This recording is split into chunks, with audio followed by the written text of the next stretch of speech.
दोस्तों एक महिला मेहंदी लगवाने जाती है। जब वो वहाँ जाती है तो एक आदमी जो होता है वो मेहंदी लगा रहा होता है और पैरों पर वो उस महिला के मेहंदी लगा रहा होता है। जब वो मेहंदी उसकी लगा रहा होता है तो उसकी साड़ी जो होती है वो घुटनों से भी ऊपर होती है, मतलब घुटनों तक होती है। वैसे तो वो बहुत अच्छी तरह मेहंदी लगाता है उसके, लेकिन जैसे ही वो महिला अंदर एंट्री करती है वो शख्स मेहंदी वाला इंसान उस महिला को देखता है तो उस महिला को कहता है, मैडम प्लीज़ आप अपनी साड़ी नीचे कर लीजिए और ऐसे में मेहंदी नहीं लगा सकता, आप थोड़ी सी साड़ी नीचे कर लीजिए, आपकी साड़ी ऊपर है। तो वो महिला उसे बोलती है कि इतनी देर से तो तुम आराम से मेहंदी लगवा रहे थे, अब अचानक क्या हो गया, क्या तुम्हें शर्म आ गई है? ऐसा जब वो बोलती है तो वहाँ जितनी भी औरतें होती हैं वो हंसने लगती है, लेकिन वो जो महिला जो उसी वक्त वहाँ एंट्री करी थी उसने, वो उसे घूर घूर कर देख रही होती है। वो महिला उसकी कौन थी जिसे देखकर वो उसको बोलने लगा था कि अपनी साड़ी ऊपर कर लो मैम, जब भी मैं मेहंदी लगाऊंगा आपके। तो दोस्तों बने रहिए वीडियो में। अगर वीडियो अच्छी लगे तो प्लीज़ वीडियो को लाइक कर दीजिएगा, चैनल को भी सब्सक्राइब कर दीजिएगा। तो दोस्तों वो जो महिला थी वो उसकी तलाकशुदा पत्नी थी, जो कि 2 साल से वो उससे अलग रह रही थी। अगर वो उससे अलग रह रही थी तो वो मेहंदी किसके लिए लगवाने आई थी? तो मैं आपको बता दूं दोस्तों, उनकी शादी करीबन 3 साल पहले हुई थी। वो एक सलून में काम किया करता था। वो जो मेहंदी वाला लड़का था उसका नाम शुभम होता है और वो एक सलून में काम किया करता था। जिस सलून में लेडीज़ और जेंट्स दोनों ही आते थे उस सलून में वो काम किया करता था और हेयर स्टाइलिस्ट था, जो कि बहुत ही अच्छी कटिंग किया करता था महिलाओं की। उससे काफ़ी सारी महिलाएं अच्छी तरह बात किया करती थी, क्योंकि वो उसकी कटिंग से बहुत ज़्यादा अपनी कटिंग से फेमस था, तो उसकी कटिंग पसंद आया करती थी। वैसे ही वो जो श्रुति होती है उसकी जो पत्नी होती है वो वहीं आया करती थी कटिंग करवाने के लिए, और वो दिल्ली में ही रहा करती थी अपने माँ बाप के साथ। वो वहाँ कटिंग कराने जब आती है तो वो बैठी होती है चेयर पे, तो वो उसके बालों को सहलाते हुए कहता है, मन नहीं कर रहा आपके बाल काटने का? तो वो कहती है कि क्यों? तो कहता है कि नहीं, ऐसा लगता है कि आपके बाल इतने अच्छे हैं, आपके बालों के साथ ही मैं खेलता रहूं। जब वो महिला वो लड़की उसको बोलती है, श्रुति, कि क्या सबके बालों से ही ऐसे खेलते हो तुम, क्या तुम्हें और कोई काम नहीं है? तो वो कहता है, नहीं ऐसी बात नहीं है, आप मेरे कस्टमर हो, मेरे कस्टमर तो मेरे लिए भगवान के समान है, मैं सबके साथ ऐसे नहीं खेलता। आप तो वो कहती है कि मेरे साथ ही ऐसी बातें कर रहे हो अजीब। तो वो कहता है, नहीं नहीं ऐसी कोई बात नहीं है, बस मैं आपसे ऐसे ही बात कर रहा हूँ। लेकिन जब वो शीशे में उसको देखती है और वो भी उसे देखता है तो उसे थोड़ा सा डर लगता है, लेकिन वो फिर हंस देती है श्रुति। तो फिर दोनों में बातचीत होने लगती है, दोनों की बातें होती हैं, तो दोनों का प्यार हो जाता है। प्यार के बाद दोनों शादी कर लेते हैं। अब शादी करने के बाद जो शुभम होता है वो अपना वही काम जारी रखता है, और जो श्रुति होती है वो पहले से ही जॉब करती थी। तो वो उसको अपने काम के लिए मना करती है, कहती है अब अपना काम छोड़ दो, मैं नहीं चाहती कि तुम अब उस पार्लर में काम करो। तो वो बोलता है कि ऐसा क्यों, मैं तो शुरू से ही यही काम करता हूँ और यही काम मुझे आता है, इसमें मैं अच्छा खासा कमा लेता हूँ, 1000-1500 रुपये रोज के कमा लेता हूँ। तो वो बोलती है कुछ भी करो लेकिन तुम्हें ये काम छोड़ना पड़ेगा। तो वो कहता है कि मैं तो तुम्हें तुम्हारे काम के लिए नहीं टोकता, ऐसे कुछ तुम पे सवाल नहीं करता, तुम मुझे ऐसे क्यों कर रही हो मेरे काम के लिए? तो वो कहती है कि मैं तुम्हारे जैसी नहीं हूँ और मैं एक गर्ल्स हॉस्टल में काम करती हूँ, इसीलिए मैं किसी से ऐसे बात नहीं करती जैसे तुम करते हो, इसलिए मैं नहीं चाहती कि तुम उस पार्लर में अब काम करो। तो वो कहता है ठीक है, मुझे कोई और काम आता नहीं है, इसलिए मैं तो अब घर पर ही बैठूंगा, तुम तो कमाती हो इसलिए तुम ही मुझे खिलाओगी। तो वो काम छोड़ देता है। अब जब वो काम छोड़ देता है तो घर पर रहने लगता है। अब श्रुति अपना काम करती है वैसे ही रोज की तरह, सुबह जाती है और शाम को आती है।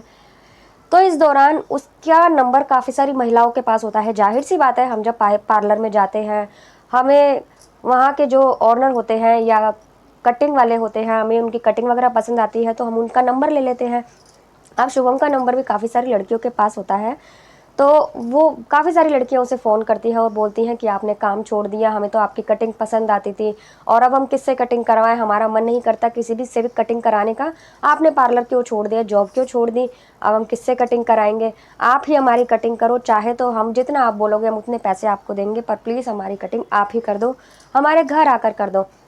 जब वो उससे ऐसे डिमांड करती हैं तो शुभम कुछ सोचता है। सोचने के बाद सोचता है कि चलो, श्रुति तो गई होती है तो पीछे से मैं कर आता हूँ कटिंग।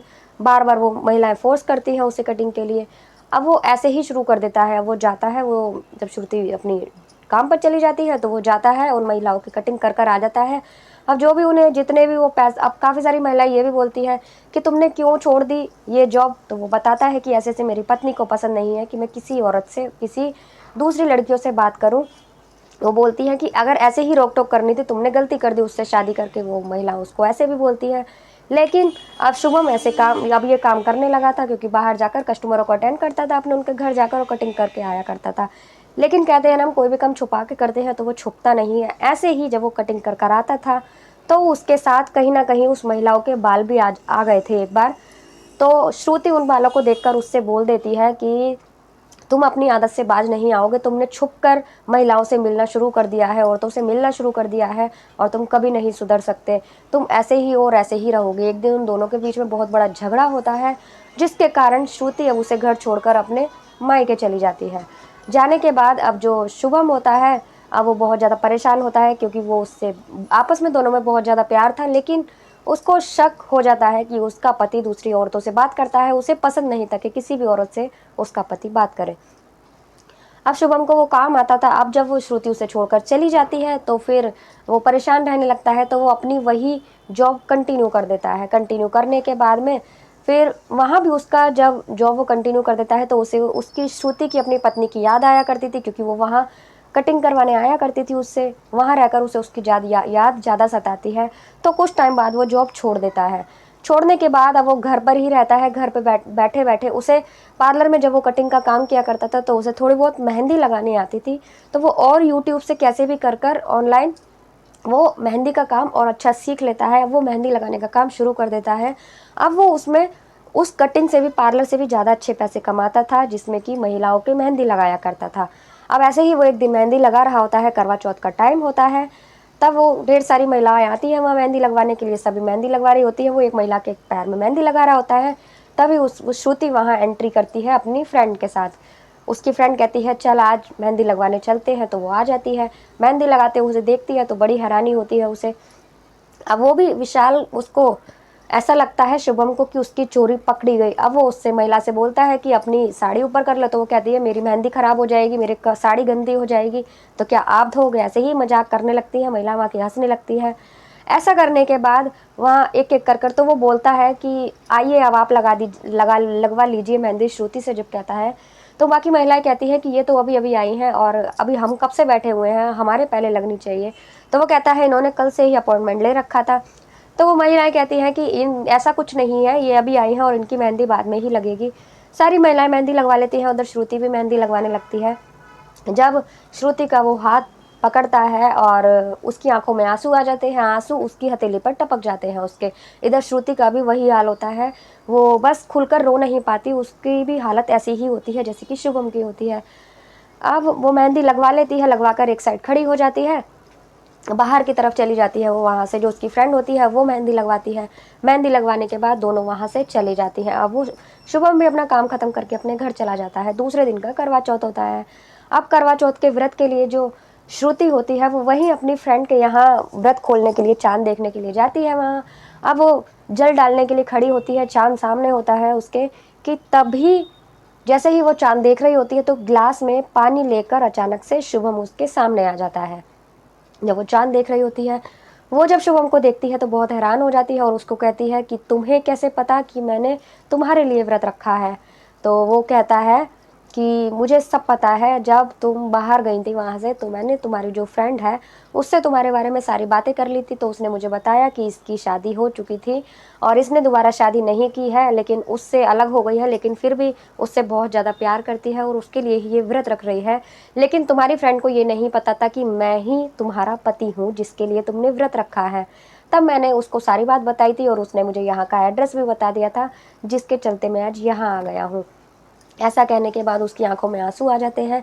फिर वो उसको कहता है कि मुझे माफ़ कर दो और जैसा तुम कहोगी मैं वैसा करूँगा। वो भी उससे कहती है कि अब मैं तुम्हारे ऊपर कभी शक नहीं करूँगी और हम दोनों मिलकर रहेंगे। तो दोबारा से दोस्तों दोनों एक हो जाते हैं। फिर से दोनों दोबारा शादी कर लेते हैं और फिर अब राजी खुशी दोनों बहुत ही खुशी से रहने लगते हैं।